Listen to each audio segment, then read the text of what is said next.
Assalamualaikum warahmatullahi wabarakatuh. Saya Adil Dian Ide Laksana dengan NIM 2019 186-202P0037.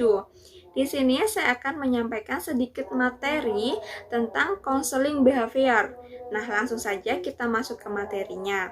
Nah, konseling behavior ini merupakan sebuah konseling atau bantuan yang diberikan oleh konselor kepada klien dengan menggunakan pendekatan-pendekatan tingkah laku atau behavioral gitu loh.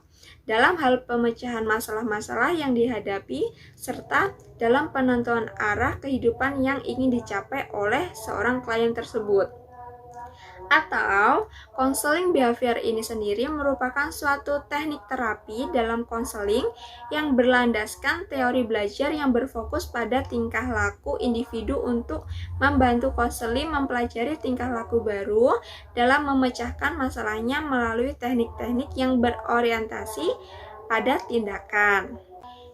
Yang selanjutnya yaitu tentang karakteristik behavior gitu loh. Konsep utama dalam konseling behavior adalah keyakinan tentang martabat manusia yang bersifat falsafah dan sebagian lagi bercorak psikologis. Nah, konseling behavior ini berfokus pada perilaku manusia yang dipelajari dan dapat dirubah. Adapun kondisi-kondisi pada manusia yang menjadi dasar dalam pelaksanaan konseling behavior yang pertama yaitu manusia pada dasarnya tidak berakhlak baik ataupun buruk, bagus atau jelek. Nah, manusia mempunyai potensi untuk bertingkah laku baik atau bertingkah laku buruk, tepat atau salah berdasarkan bekal keturunan dan lingkungan. Nah, terbentuk pola-pola bertingkah laku yang menjadi ciri-ciri khas kepribadiannya itu sendiri. Nah, yang kedua yaitu manusia mampu untuk berefleksi atas tingkah lakunya sendiri, menangkap apa yang dilakukannya dan mengatur serta mengontrol perilakunya sendiri. Nah, yang ketiga yaitu manusia mampu untuk memperoleh dan membentuk sendiri pola-pola tingkah laku yang baru melalui suatu proses belajar.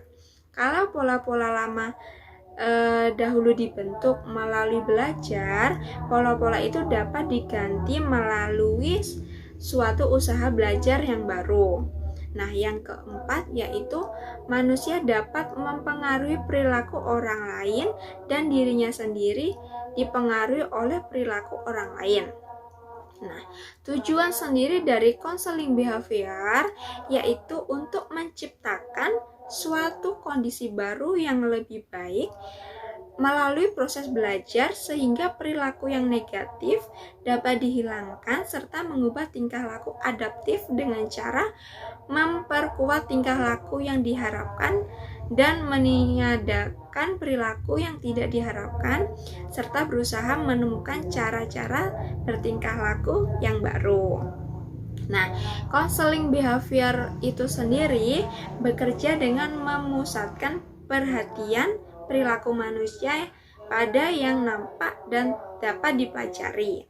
Nah, tujuan yang ingin dicapai pada saat proses konseling harus jelas dan sesuai dengan prosedur yang ada. Memusatkan perhatian pada masalah klien dan membantu dalam memecahkan masalah klien itu sendiri. Nah, sedangkan menurut Komalasari 2011, tujuan konseling behavior yang pertama yaitu menciptakan sebuah kondisi-kondisi baru bagi proses belajar. Yang kedua yaitu membantu konseling membuang respon-respon yang lama yang rusak dari diri atau maladaptif dan mempelajari respon-respon yang baru yang lebih sehat dan lebih sesuai gitu. Yang ketiga yaitu konseling belajar perilaku baru dan mengeliminasi perilaku yang maladaptif, memperkuat serta mempertahankan perilaku yang diinginkannya gitu. Nah, yang terakhir atau yang keempat ini, penetapan tujuan dan tingkah laku serta upaya pencapaian sasaran dilakukan bersama antara konseling dan juga konselor. Nah, dalam konseling behavior ini ada tekniknya, yaitu teknik konseling behavior ini berbeda.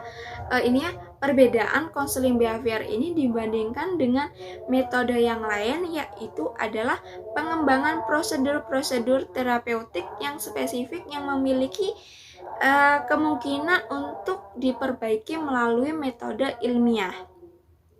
Dalam konseling behavior, teknik-teknik spesifik yang beragam dapat digunakan secara sistematis dan hasilnya bisa dievaluasi.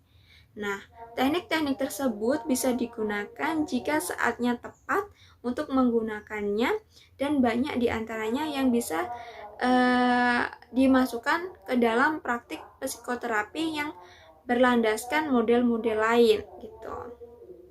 Nah, kalau menurut Latipun 2008, teknik yang digunakan dalam konseling behavior yang pertama yaitu ada teknik tingkah laku umum.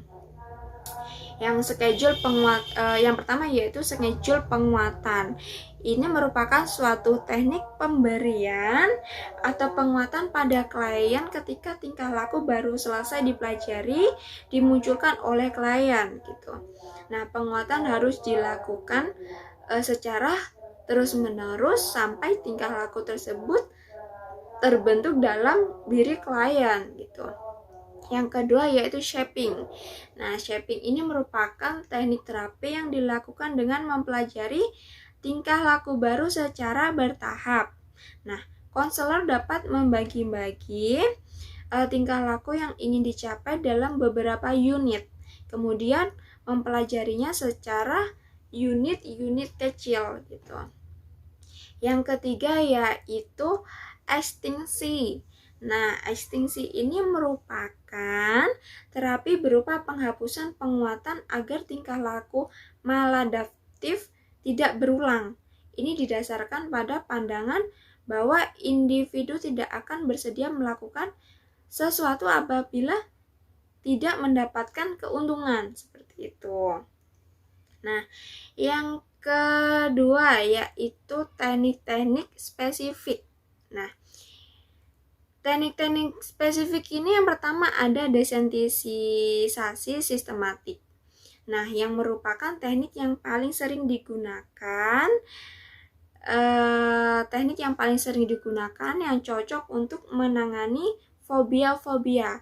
Tetapi keliru apabila dianggap teknik ini hanya bisa diterapkan pada penanganan ketakutan-ketakutan saja gitu loh. Teknik ini diarahkan pada klien untuk menampilkan respon yang tidak konsisten dengan kecemasan. Nah, desensitisasi sistematik ini melibatkan situasi yang paling menimbulkan kecemasan sampai titik di mana klien tidak merasa cemas gitu. Yang kedua yaitu latihan asertif. Nah, pendekatan behavior yang dengan cepat mencapai popularitas adalah dengan latihan asertif yang bisa diterapkan terutama pada situasi-situasi interpersonal di mana individu mengalami kesulitan untuk menerima kenyataan bahwa menyatakan atau menegaskan diri adalah tindakan yang layak atau benar gitu. Nah, yang ketiga yaitu ada terapi aversi. Nah, teknik-teknik pengondisian aversi yang telah digunakan secara luas untuk meredakan gangguan-gangguan behavioral yang spesifik, melibatkan pengasosiasian tingkah laku simptomatik dengan suatu stimulus yang menyakitkan sampai tingkah laku yang diinginkan terhambat kemunculannya gitu. Yang keempat yaitu ada pengondisian operan. Nah, tingkah laku operan adalah tingkah laku yang memancarkan yang menjadi ciri organisme aktif. Ia adalah tingkah laku yang beroperasi di lingkungan untuk menghasilkan akibat-akibat. Nah, tingkah laku operan merupakan tingkah laku yang paling berarti dalam kehidupan sehari-hari, yang mencakup membaca, berbicara, berpakaian, makan dengan alat-alat makan, bermain dan lain sebagainya gitu. Yang kelima yaitu ada penguatan positif. Nah, pembentukan suatu pola tingkah laku dengan memberikan ganjaran atau perkuatan segera setelah tingkah laku yang diharapkan muncul adalah suatu cara yang ampuh untuk mengubah tingkah laku tersebut. Tuh. Nah, yang keenam ada pencontohan. Nah, dalam pencontohan ini sendiri, individu mengamati seseorang model dan kemudian diperkuat untuk mencontoh tingkah laku sang model. Tuh. Yang ketujuh ada token ekonomi. Nah, metode token ekonomi dapat digunakan untuk membentuk tingkah laku apabila persetujuan dan pemerkuat-pemerkuat yang tidak bisa diraba lainnya tidak memberikan pengaruh. Nah, metode ini menekankan penguatan yang dapat dilihat dan disentuh oleh klien yang dapat ditukar oleh klien dengan objek atau hak istimewa yang diinginkannya. Nah, token ekonomi dapat dijadikan pemikat oleh klien untuk mencapai sesuatu gitu. Nah, yang selanjutnya yaitu ada langkah-langkah konseling behavior. Nah, langkah-langkah tingkah laku yang bermasalah dalam konseling behavior adalah tingkah laku yang berlebih atau tingkah laku yang berkurang. Nah, contoh tingkah laku yang berlebih seperti merokok, terlalu banyak main game, atau sering memberi komentar di kelas. Adapun tingkah laku yang berkurang yaitu terlambat masuk sekolah, tidak mengerjakan tugas sekolah, atau bolos sekolah gitu. Nah, menurut Komalasari 2011, tahapan dalam konseling behavior yang pertama yaitu melakukan assessment. Nah, tahap ini bertujuan untuk menentukan apa yang dilakukan oleh konseling pada saat ini.